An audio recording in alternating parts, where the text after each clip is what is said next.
Hey guys, welcome back to my channel. So today I'm doing a full face using products that I think work better if you have dry skin, and some tips and tricks to help dry skin and make sure your makeup still looks nice even though you're like hella dry like me. Obviously I look really glowy, plus my lips are shiny, just everything's all shiny, but trust me, you have to watch and see what products I used and how I made them work. So if you end up enjoying this video, don't forget to give this video a thumbs up and subscribe to my channel. I would appreciate it so much. You can also comment down below any other tips you have for dry skin and any future video ideas you'd like to see me do. And because I have to ask you for 100 things, turn the post notification bells on if you want. So if you want to see what products I use for dry skin, keep on watching.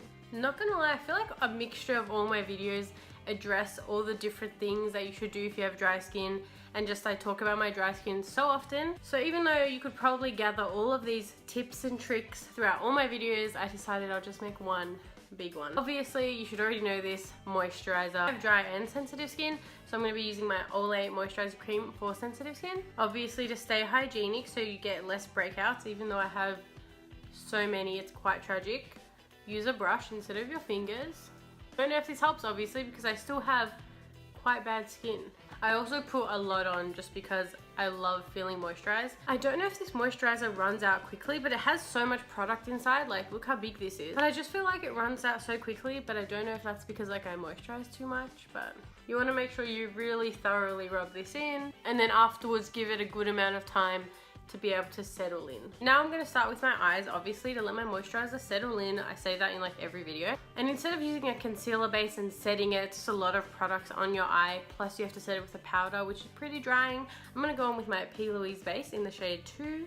I'm still learning how to use this and how to blend it, but I think I like it. You could probably blend it out with a beauty blender to feel more moisturized and like hydrated, because I feel like using a brush is very drying, but I'm going to use a brush because I am learning how to use it and I'm trying to learn how to blend it out with a brush. So I'm using this because it is a wet base, obviously. So there's less products I have to put on my eyes and less heaviness and stuff like that. Pretty excited because the first time I used this base, I could not blend it out with a brush. Like, it was so streaky.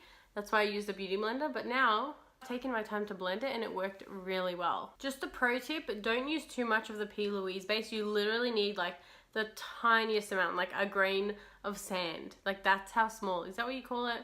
I don't know. You literally need the tiniest amount to get like a full coverage eye base. Anyway, I'm gonna go off camera and do my eyes and my lashes because they're not really like dry skin focused. Like, you can't really change that. So I'll be back. Okay, so I'm back. My lashes and my eyeshadow are on and done. I thought I'd come back much prettier, but I really just like don't like how this eyeshadow is looking. So that's a bit tragic, but we're just gonna keep on pushing through. So I don't have any hydrating primers right now, so I'm not going to prime. No point putting extra stuff on my skin. However, so we can use less powders later, I'm going to use a liquid highlighter, which is the Anastasia Beverly Hills Liquid Glow in the shade Oyster. It just builds up the glow for later. I'm going to put it before and after foundation. It just gives you the illusion of having a natural glow and looking less dry. Like, look at that. It looks like just like a little bit of sun on your face or like sweat from the gym. Like, you just don't look dry at all. Now for foundation, I'm using the most obvious thing I could ever use for dry skin. It's the L'Oreal Infallible Pro Glow Foundation in the shade 204 Natural Buff. I don't even think I need to explain it. It's a glowy foundation. Would not recommend a matte foundation. Depends on your skin, depends how much you moisturize. Depends on your primer. I'm pretty okay with matte and drying foundations because they still work okay on my skin, but this is definitely a very good option. This foundation is really good as well because it feels very light on the skin. Like, it doesn't feel like very heavy. I know when you have dry skin, that feeling is just so disgusting because sometimes it can really just go and cling to your dry patches when it's too heavy or matte. It's good because I feel like a lot of glowy foundations aren't really full coverage, whereas this one I feel like is. It's like medium to buildable on my skin at least. Literally look how glowy this is on the skin. Like, my whole face is glowing. Not gonna lie, that's not really the look I go for. I really like. People use it and I definitely think it's a good alternative if you like dewy foundations and if you have dry skin. For concealer, I'm not really using anything that's like meant for dry skin or not dry skin. I have no idea what concealers are. So I'm just gonna use the Fenty Beauty one because I haven't really used it much. And I'm quite excited to like regularly use it and see how I like it. I'm definitely not putting much on because when you have dry skin, you obviously don't want anything too heavy on your skin in general. So it's better to have a more full coverage concealer and you put like a minimal amount on your under eye. I'm gonna blend it out with my beauty blender. This also helps to make it feel less dry because I feel like brushes, I don't know, I'm just really not a fan of brushes, honestly. Like, I feel like they make me feel more dry. It probably could be because beauty blenders do soak up a lot of product, but now whether you're dry or oily, you always want to set your under eyes because of creasing. So you just want to make sure there's no creases. And I'm just going to go in with a loose powder, the Fenty one in the shade Lavender. I'm just going to bake under my eyes. Insane how bright this looks under my eyes, like holy shit. So because I'm dry skin, I do not like to bake for long at all. I literally wipe it off straight away, and I sort of get the excess like to brush off to the rest of my skin, just so I don't have to set my skin as well too much. By the way guys, I really love this Fenty powder. I feel like it looks so nice, and it sets my under eyes and makes them look so airbrushed and smooth. So in just the excess on the brush, you just put in your T-zone. Nothing crazy. For this next step, you really don't need to do it if you just already set the way I did, but I really feel uncomfortable not setting my whole face. So I'm just going to grab some of my Australis Fresh and Flawless powder, and I'm just going to set some parts of my face very lightly. Just like very minimally. Maybe on top of my breakout so it has a bit more coverage. Honestly, yeah, that's all. Which, by the way, that's not how I would do it.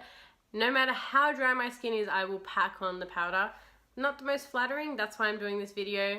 Do as I say, not as I do. I really don't do good things for my skin, but if you want to do good, don't set your face that much, unless you really want to. The reason I actually didn't set it that much is because my bronzer that I'm about to use is actually a face powder. It's the Mecca Max Blur Veil, so it adds a bit of coverage, it sets your face, and because it's a bit too dark for me, I use it as a bronzer, and I think that's perfect for dry skin. Because if you really like setting your face like me, you literally don't have to with this product, because you can use it as setting your face and a bronze at the same time. The reason I mention putting less products on your face when you have dry skin, because I'm sure a lot of people with all skin types don't want a lot of powders and excess product on their face. I just feel like dry skin really latches onto powdery products. That's why I'm trying to use the least amount. I really do love this product, by the way. It's in the shade medium. Now, using a powder highlighter probably won't affect your dry skin too bad, but I do know a lot of highlighters, especially powder highlighters, accentuate my texture, so I'm going to be using a liquid highlighter, not the Anastasia one, because I feel like I don't know how that works over set skin like here.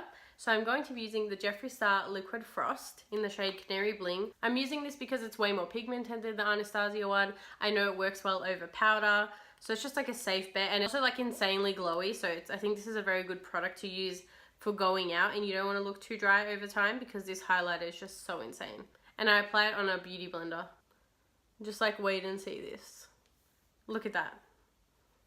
It's insane. And it doesn't enhance my texture, and it just gives me such like a wet look. Once again, it's just like so crazy. Now for setting spray, this is a good step if you do powder your whole face. Definitely use a setting spray because it will melt all the powder into your skin, but either way, this is just so good for dry skin. It really just hydrates my skin and makes me feel more cool and just nice overall. I'm pretty much like run out of this. This runs out very quickly. I recommend it as a setting spray, but it just runs out so quickly, and I don't know if the amount of product that's in here is the norm, but I just know it ran out so quickly compared to my Urban Decay one. So I definitely need to repurchase my Urban Decay setting spray because I feel like it works better and lasts longer. This one just feels really nice on the skin because it's such like a fine mist. For lips, you do not want to go in with a matte liquid lipstick. Like, no way. I do not recommend. Even though when you have dry skin, it doesn't really mean you have dry lips, but just because if your face is already looking a bit dry, you don't want your lips to look dry. So I definitely recommend like a lip gloss. I'm going with a creamy lip liner, and then I'm going to put gloss over it. So I'm going in with the lip liner from Colourpop in the shade Tootsie. Don't know if it'll match this look, but we'll hope for the best. I think I'm going to line my lips off camera because I really can't do it. It takes so much time, and I need to have the mirror like really close. So I'll be back. So I brought you guys a bit closer just so you could see everything. I'm looking a bit crazy, but these are my lips lip lined. They look a bit uneven because I like filled in half of it. I don't know, I'm really not good at lip liner. Now I'm going to go with my Fenty Beauty lip gloss in the shade Fussy. Best lip gloss of all time, sorry, but it's amazing. It's also good to use a darker lip liner just to make your lips look bigger. So these are the lips done. They look super juicy. Today's look is looking really cool tone, and I don't know how to feel about it. This is the finished look. I look a bit more glowy like on my forehead and my cheeks because I didn't like set it too much. And I kind of like don't mind the glowy skin. I probably wouldn't go out with it because I'm just scared my foundation would come off and I'd get too sweaty, because I literally sweat no matter what the season is or what weather it is. Like, we could go to the snow and I'll be sweating. So that's like a big reason why I set my whole face no matter how dry I am. If anyone has any tips for that, please comment them down below. But I'm a sweaty, dry person. So how do I avoid my face sweating off. I have to set it. So this is how the final face looks. Just a simple look. It doesn't look too different from my usual other than just it's a bit more glowy. If you like this video, don't forget to give me a thumbs up, subscribe to my channel, and yeah, comment down below any tips you have, any future video ideas you have for me, along with turning on the post notification bells if you'd like. I don't mind. A like and subscribe will definitely do. And as per usual, I have no idea what to say in the outro, so thanks for watching. Bye guys!